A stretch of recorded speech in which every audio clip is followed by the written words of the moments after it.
Hello everyone, welcome back to our daily 5-minute adverb series. This is lesson number 62 out of 100. We're diving into the exciting world of adverbs. Trust me, once you start getting a hang of these little words, reading English becomes so much more fun. Have you tried reading something you enjoy? I bet you're starting to get the gist of things faster. Alright, let's get started with today's lesson. Today we're focusing on the adverb primarily. But first, let's do a quick quiz to get your brain warmed up. Ready? Here's the question. What do you think primarily means? 1. Rarely. 2. Mainly. 3. Accidentally. What do you think? I'll give you a moment to decide. All right. The correct answer is 2. Mainly. That's right. Primarily means mainly, or for the most part.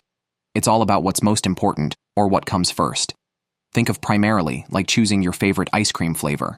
You might like other flavors, but primarily you choose chocolate because it's your number one choice. So, primarily is all about what's your first choice or the main thing you're focusing on. So, when do we use primarily? It's used to talk about the most important thing, the main reason, or the main focus. Let's break it down with some examples. Imagine you're talking about your study habits. You could say, I primarily study English for 2 hours every day. Here you're saying English is the main thing you study.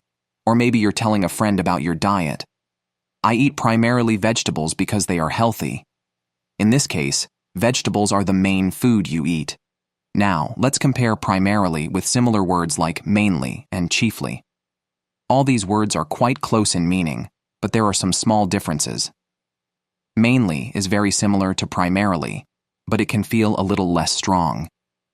Chiefly is more formal and might sound a bit old-fashioned.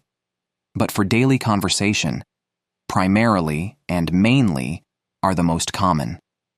Let's look at a sentence where we could use any of these words. For example, if you're explaining why you read certain books, you might say, I read this book primarily for the history lessons. Now, if you want to use mainly, it would be, I read this book mainly for the history lessons. Or if you prefer a more formal tone, you could say, I read this book chiefly for the history lessons. See? They all work, but primarily gives a slightly stronger sense that history was your main focus. Now it's your turn. In the comments, I want you to write a sentence using primarily. Maybe tell us what you primarily do in your free time, or what you primarily focus on when studying English. I can't wait to read your sentences. All right, that's it for today.